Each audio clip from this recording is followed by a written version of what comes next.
Mga kababayan, pag-usapan po natin itong naging pahayag ni VP Sara patungkol po sa mga nangyayari kay Kibuloy. Bigyan po natin ng reaksyon. Pero bago yan, basahin ko po muna yung caption kung saan ko po nakita ang video na yan. Yan po ay post ni MJ Modihar. Sabi dyan, watch Vice President Inday Sara on what drives the Marcos Jr. administration to persecute the Kingdom of Jesus Christ and its spiritual leader, Pastor Apollo C. Quiboloy, as well as dissenting Filipinos against the current government. So malinaw naman po yung caption ngayon. Pakinggan na po natin yung mensahe ni VP Sara at ating pong bigyan ng reaksyon. Ito na po. O, ang motive dyan is very simple. Mababasa mo naman kaagad eh. Ang motibo dyan is perpetuation in power. So lahat ng threat sa power mo, sisirain mo talaga. It's very obvious. Sa lahat ng naririnig mo, nakikita mo na ginagawa, ang motibo dyan is ayaw ko na bumaba sa akin na ito forever. Kaya sirain ko kayo lahat. Wala akong pakialam kung totoo man o hindi ang paninira ko sa inyo. Basta lang masira kayo. Yan yung ah, motibo dyan. It's all about politics. Everything is all about politics and power. Ayun mga kababayan, narinig po natin. Alam niyo po, gusto kong sabihin bilang reaksyon, para po sa akin unfair na isisi sa kasalukuyang administrasyon or kay PBBM yung nangyayari po kay Kibuloy. Dahil una sa lahat, hindi pa po Pangulo si PBBM ay may mga kaso na po si Kibuloy. Sa katunayan nga po, nung panahon po ni PRRD na tatay ni BP Sara, may mga kaso na po si Kibuloy. At nagkaroon ng escalation ito sa DOJ or naapila ito sa DOJ Pero tila na binbin, yung po yung pagkakaalam ko na hindi po yata naasikaso nung panahon ni PRRD. Kung ako po ang tatanungin nyo, in my opinion, the reason is very obvious kung bakit hindi naasikaso yung mga kasong isinampalaban kay Kibuloy noong time ni PRRD. Kitang-kita naman po natin, magkaibigan po sila. Sa pagkakaalam ko po na dismiss yung mga kasong yan sa Davao, alam naman po natin, Davao, baluarte po nila. And then, ang ginawa ng mga biktima, inapila, in-escalate po sa DOJ, pero hindi po naasikaso ng time ni PRRD. Ngayon pong time ni PBBM, inaasikaso na ng DOJ at tinutugunan po, nagkaroon nga po ng hearing sa Senado.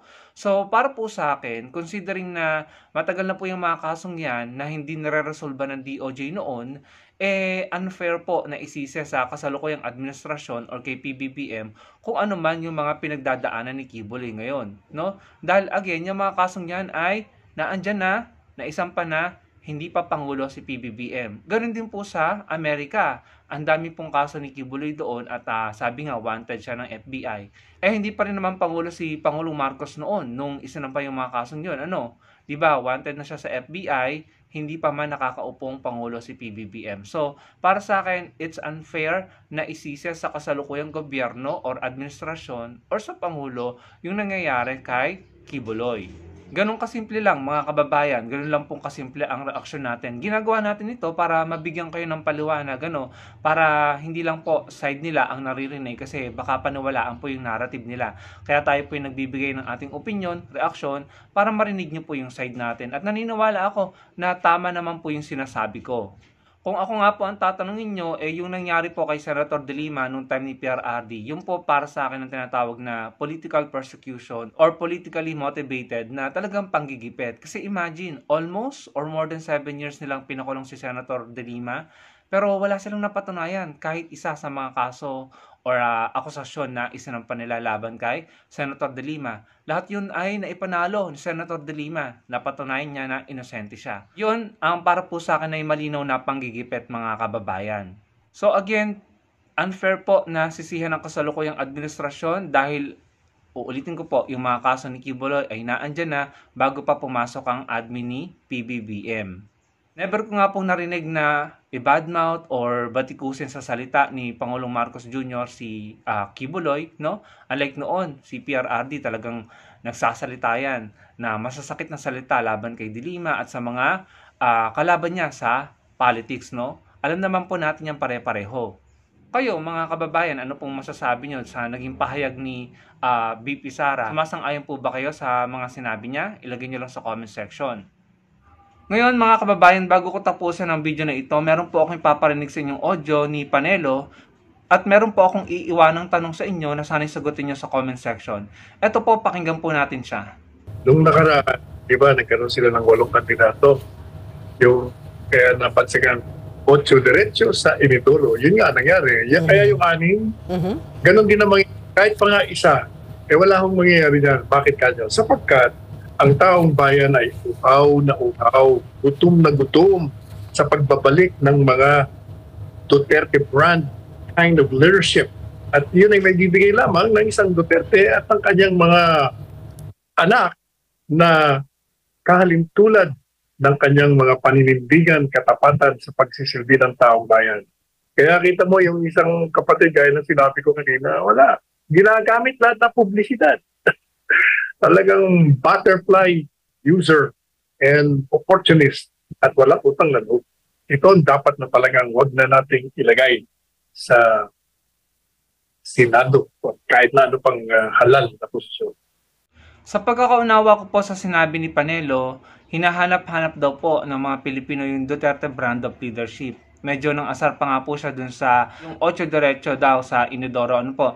Alam nyo, ako po talaga ay malungkot dahil natalo po ang 8 diretso. Sila po yung sinuportahan ko. Sa totoo lang, mas okay pa yung mga senador na iyon kaysa sa mga senador na talagang pansarili at mga kaalyado lang nila ang sinusuportahan. Nung panahon kasi na natalo yung 8 diretso, sa tingin ko talagang nalinlang po ang mga Pilipino. Marami pong fake news ang pinakalat noon at talagang hindi pa po alam ng maraming Pilipino kung ano yung mga ginagawa ng nakaraang administrasyon. Pero ngayon, mulat na ang mga Pilipino, maraming nasawalat at marami pong natuklasan ng mga Pilipino na talagang nakakadismaya, no?